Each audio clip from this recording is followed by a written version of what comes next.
So welcome guys to a new video where I am going to show you how you can measure inductance that are in order of magnitude of micro ohm microhenry ranges. So in this setup we are going to use a frequency meter.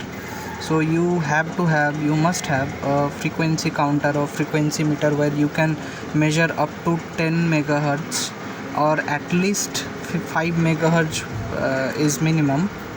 And how we are going to measure is a simple circuit, colpitts oscillator, where tank circuit type resonator circuit is being used.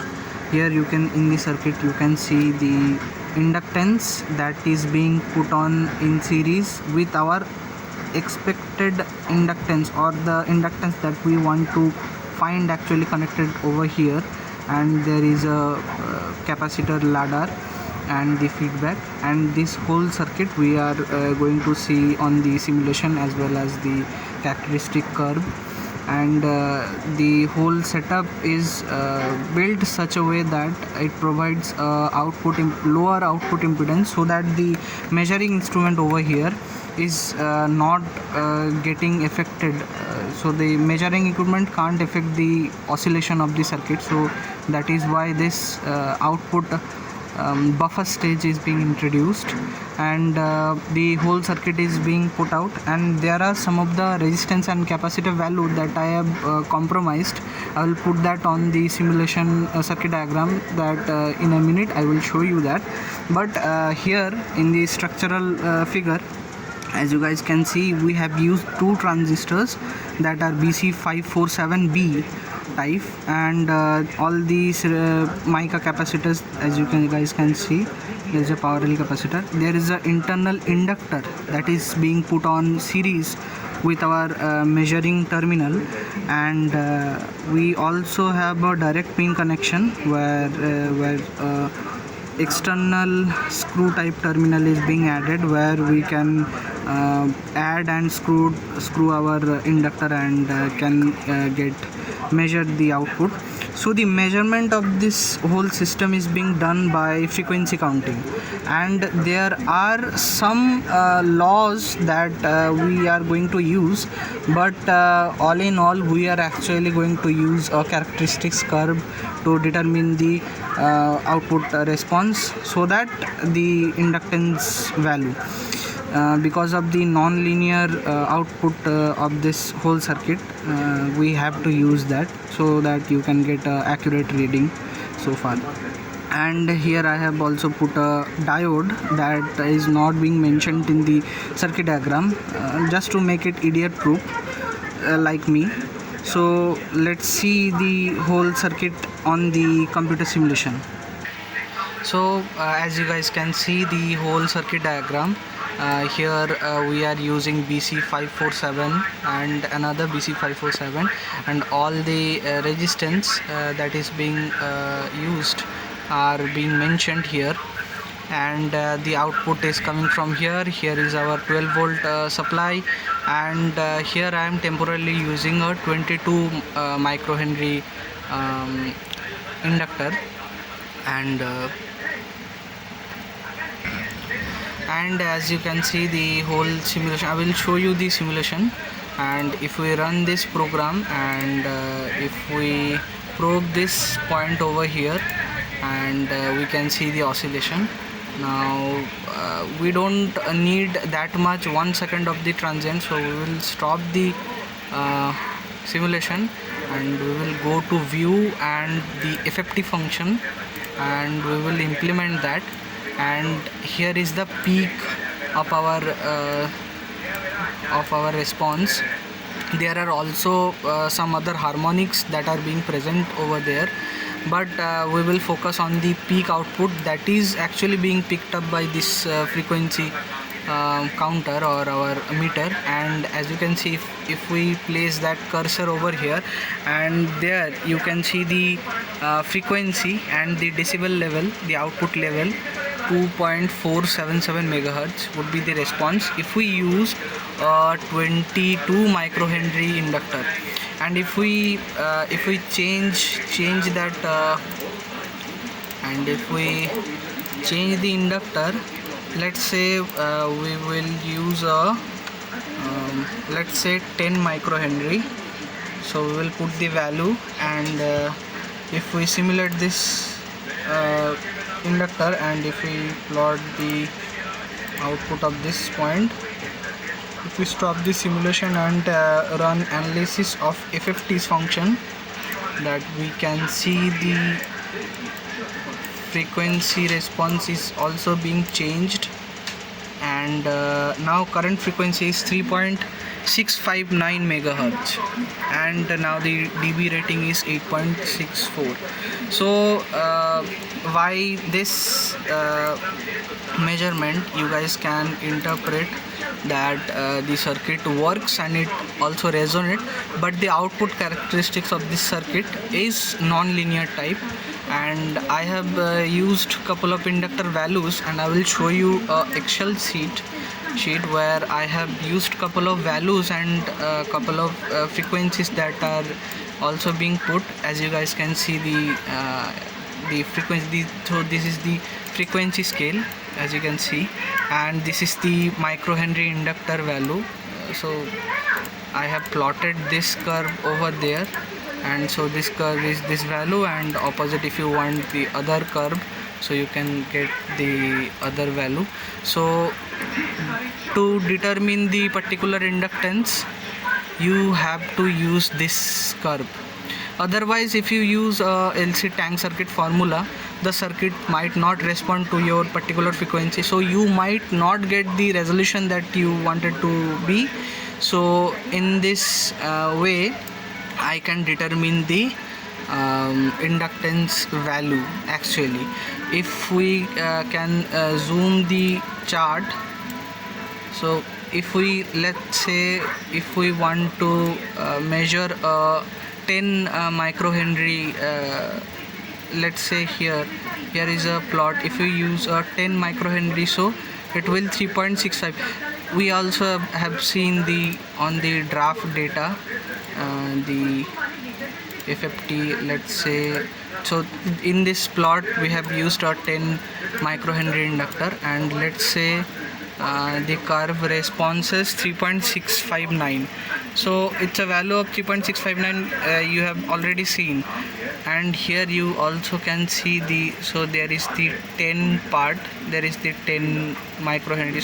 So if we use this plot, then this is the microhenry part, and this is the frequency, and you can determine that this is, so all the frequencies in megahertz obviously. So I have already I didn't mention it, but you have already known that, and that is also in here is being plotted. So you have to use this curve to determine your inductance. Let's see there as in practical to determine our known inductances, and I will calculate you the value that is being outputted by the circuit. So let's see that. So as you guys can see, we have already connected the frequency meter, and it is showing a hertz reading because of the 50 hertz noise that is being present in our power supply. But if the circuit is being powered by the power supply, that you can see, it is 11.8 volt is being supplied, and the circuit is currently working. But due to the inductor is not being connected to the ground, so circuit will not put out any value.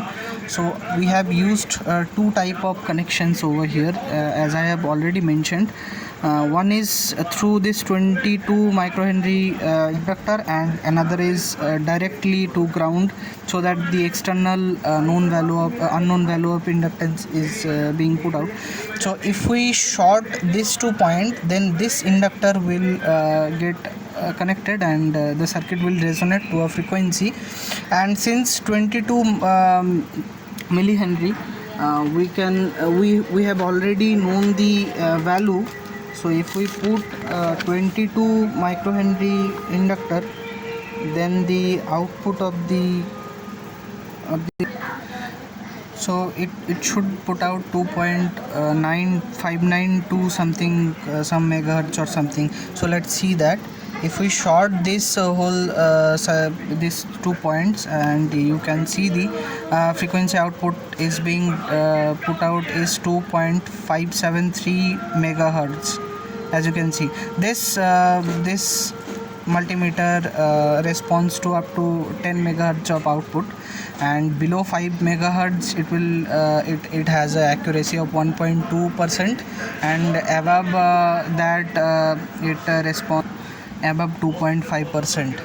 And let's see if in this inductor arrangement, if we see the color code is actually brown, black and gold. So let's see what is the actual value that is color coded.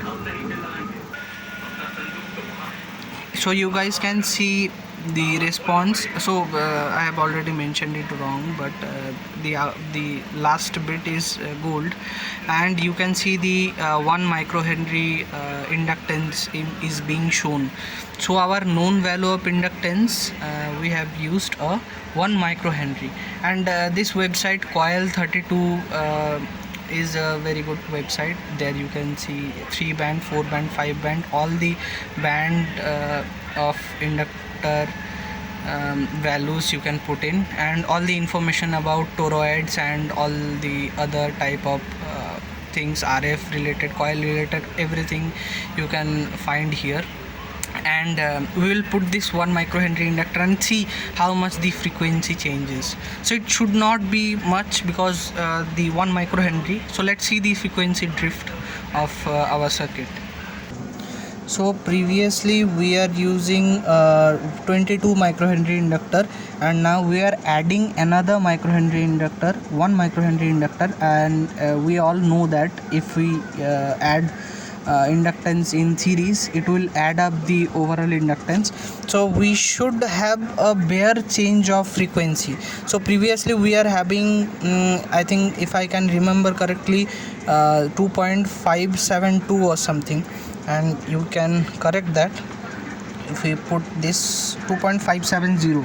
So we are close, and if we add a 1 microhenry inductor to the circuit, and if we can see the frequency, we can see the 2.511. so frequency changes barely. As you can see, 2.512 megahertz.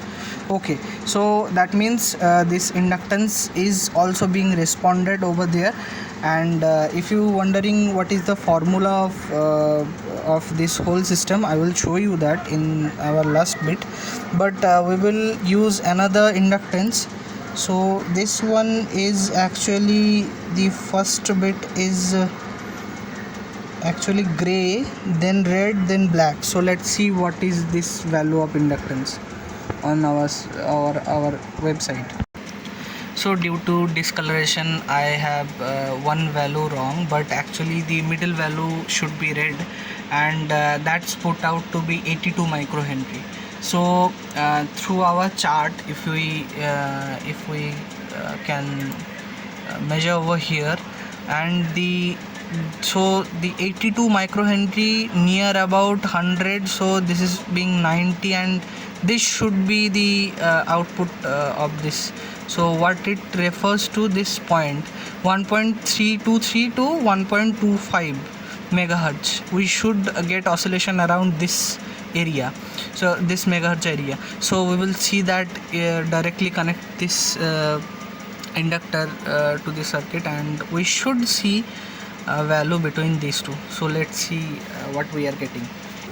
So as you can see, if we put this inductor directly across the circuit, and we can see sorry for the fidelity of this whole connection, but I have already mounted the whole circuit, but you can see 1.320 as we have shown in the circuit.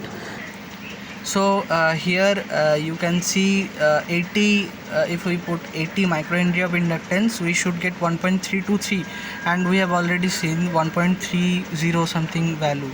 over there. So it is close, and it should be close, but we have to follow this line of curve over there. And I have already established these values and this output inductance, this known inductance values and their frequency responses over there. So in my circuit I can determine what would be the inductance. I will put a list of this whole chart thing to my box where I am going to put the whole circuit, and so that I can easily determine the inductance. And we should use this linear region over there, because after that it falls apart. So we have to be careful about frequency. If we drop too much, then the output is actually not in the correct order. So if we determine properly throughout this output value, we can not approximate, but we can get closer inductance values. So this is below microhenry range, microhenry, not in millihenry.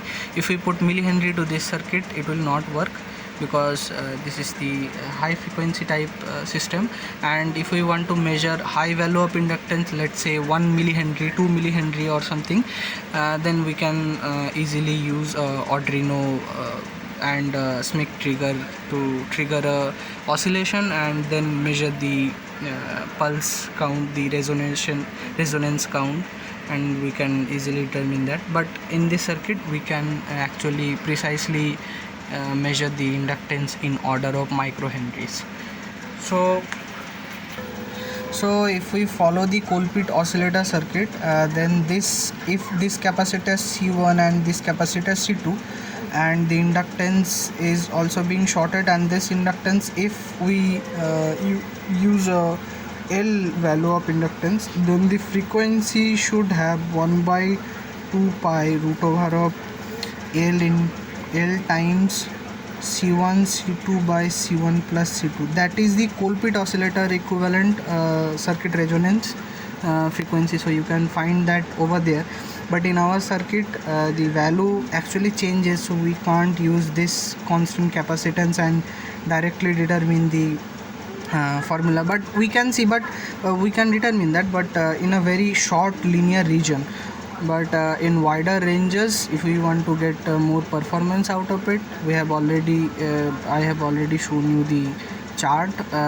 In there you can follow the chart and see the response over there and determine the whole area. But you have, if you want to do it yourself, so that you have to actually calibrate your circuit by putting different kind of inductors and determining values over there, and then put it in a box side somewhere or follow chart somewhere, and then determine it by the frequency count values. So that would be much more easier, rather than if you use this formula, it might not get close the frequency that you have already determined.